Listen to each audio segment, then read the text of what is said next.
ಸಂವಿಧಾನ ಜಾರಿ ದಿನ ಅಂತಾರೆ, ಸಂವಿಧಾನದಲ್ಲಿ ಕೆಲಸ ಮಾಡ್ತಾರೆ. ಸಂವಿಧಾನಕ್ಕೆ ಗೌರವ ಕೊಟ್ಟು ನಡ್ಕೊಳ್ಳುವಂಥ ರಾಜಕೀಯ ವ್ಯಕ್ತಿಗಳು ಇಲ್ಲ. ಅದೇ ಅಡಿಯಲ್ಲಿ ಬಂದವರೇ, ಆದ್ರೂ ಅದ್ರ ಬಗ್ಗೆ ಮಾನ್ಯತೆ ಗೊತ್ತಿಲ್ಲ. ಮಾನ್ಯತೆ ಗೊತ್ತಿಲ್ಲದೆ ಸಂವಿಧಾನ ತಗೋತಾರೆ, ಸಂವಿಧಾನ ಚೇಂಜ್ ಮಾಡಬೇಕು ಅಂತಾರೆ.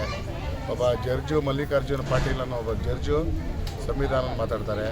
ಕೇಂದ್ರ ಮಂತ್ರಿ ಗೃಹ ಮಂತ್ರಿಗಳಾದಂಥ ಅಮಿತ್ ಶಾ ಅವರು ಸಂವಿಧಾನದ ಬಗ್ಗೆ, ಅಂಬೇಡ್ಕರ್ ಬಗ್ಗೆ ಮಾತಾಡ್ತಾರೆ. ಅವ್ರಿಗೆಲ್ಲ ನಾಚಿಕೆ ಆಗಬೇಕು.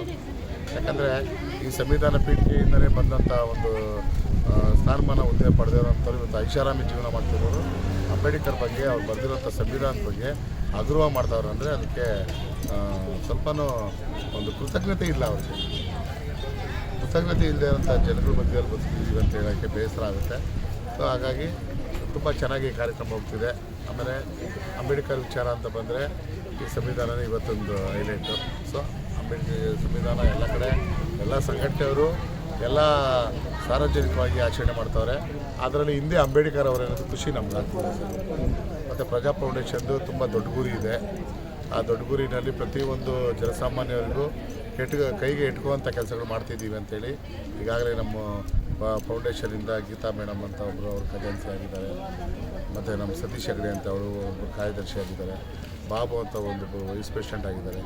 ಮತ್ತು ನಮ್ಮ ಉಮೇಶ್ ಕುಮಾರ್ ಅಂತೇಳಿ ಅವರು ಒಂದು ಸಹ ಕಾರ್ಯದರ್ಶಿಯಾಗಿ ಕೆಲಸ ನಿರ್ವಹಿಸ್ತಾರೆ ಸರ್. ಹಾಗಂತ ಒಂದು ನಾವು ಆಗಲೇ 25 ವರ್ಷದಿಂದ ಹೋರಾಟದಲ್ಲೇ ಇದ್ದೀವಿ ಸರ್. 25 ವರ್ಷದಿಂದ ಹೋರಾಟ ನಿರಂತರವಾಗಿದ್ದೀವಿ. ಎಲ್ಲೂ ಸ್ಟಾಪ್ ಆಗೋಂಥದ್ದೇನಿಲ್ಲ. ಇವತ್ತು ನಾವೇ ಒಂದು ಸಂಘ ಕಟ್ಟಿದ್ದೀವಿ ಅಷ್ಟೇ. ಬೇರೆ ಬೇರೆ ನಾಯಕರ ಜೊತೆ ಎಲ್ಲ ಕೆಲಸ ಮಾಡಿದ್ದೀವಿ. ಈಗ ನಮ್ಮದೇ ಒಂದು ಸಂಘಟನೆ ಇದೆ ಅಂತೇಳಿ ನಮ್ಮ ಜೊತೆ ಒಂದು ಸ್ವಲ್ಪ ಜನ ಸೇರಿಕೊಂಡು ಕೆಲಸ ಮಾಡ್ತಾಯಿದ್ದೀವಿ. ಇದು 100% ಜನಕ್ಕೆ ಉಪಯೋಗ ಆಗುವಂಥ ಕೆಲಸನೇ ಸರ್. ಜನಗಳಿಗೆ ದಬ್ಬಾಳಿಕೆ ದೌರ್ಜನ್ಯಗಳು ಎಲ್ಲೆಲ್ಲಿ ಅನ್ಯಾಯ ನಡೀತಿದೆ ಅಲ್ಲೆಲ್ಲ ಭಾರತೀಯ ಪ್ರಜಾಸಂಘ ಧ್ವನಿ ಎತ್ತಿದೆ. ಹಾಗಾಗಿ ಕೆಲವರಿಗೆ ನ್ಯಾಯಗಳು ಕೊಡಿಸಿದ್ದೀವಿ. ಕೆಲವರಿಗೆ ತುಂಬ ಜನಕ್ಕೆ ನಮ್ಮಿಂದ ಬಾರದೇ ಇರೋಂಥ ಜಾಗ ಜಮೀನುಗಳಾಗಲಿ ಅವ್ರ ಅಣ್ಣ ತಮ್ಮಂದಿರಗಳಿಗೆ ಕೊಡದೇ ಇರೋದು ಭಾಗ ಅಲ್ಲೇ ಕೂತ್ಕೊಂಡು ಮಾತಾಡಿ ಅವರವರಲ್ಲಿ ಒಂದು ಹೊಂದಾಣಿಕೆ ತರಿಸಿ ಅವ್ರ ಸಂಬಂಧವನ್ನು ಬೆಳೆಸಿದ್ದೀವಿ. ಹಾಗೆ ಒಂದು ಒಳ್ಳೆಯ ತಂದೆಯಿಂದ ಜಮೀನುಗಳು ಹಂಚಿಕೆ ಆಗುವಂಥ ಕೆಲಸಗಳು ಭಾರತೀಯ ಪ್ರಜಾಸಂಘ ಮಾಡಿದೆ. ತುಂಬ ಬಡವರಿಗೆ ಸಾಕಷ್ಟು ನಾವು ಕಿಟ್ಗಳೆಲ್ಲ ಕೊಟ್ಟಿದ್ದೀವಿ, ಮತ್ತು ಆಟೋಗಳು ಕೊಟ್ಟಿದ್ದೀವಿ, ಕಾರುಗಳು ಕೊಡಿಸಿದ್ದೀವಿ, BBMPದ ಕಾರುಗಳು ಕೊಡಿಸಿದ್ದೀವಿ, ಲ್ಯಾಪ್ಟಾಪ್ ಕೊಡಿಸಿದ್ದೀವಿ, ಹಾಗೆ ಒಂಟಿ ಮನೆ ಸ್ಕೀಮು ಕೊಡಿಸಿದ್ದೀವಿ. ಸಾಕಷ್ಟು ಕೆಲಸಗಳು ಭಾರತೀಯ ಪ್ರಜಾಸಂಘ ಮಾಡಿದೆ.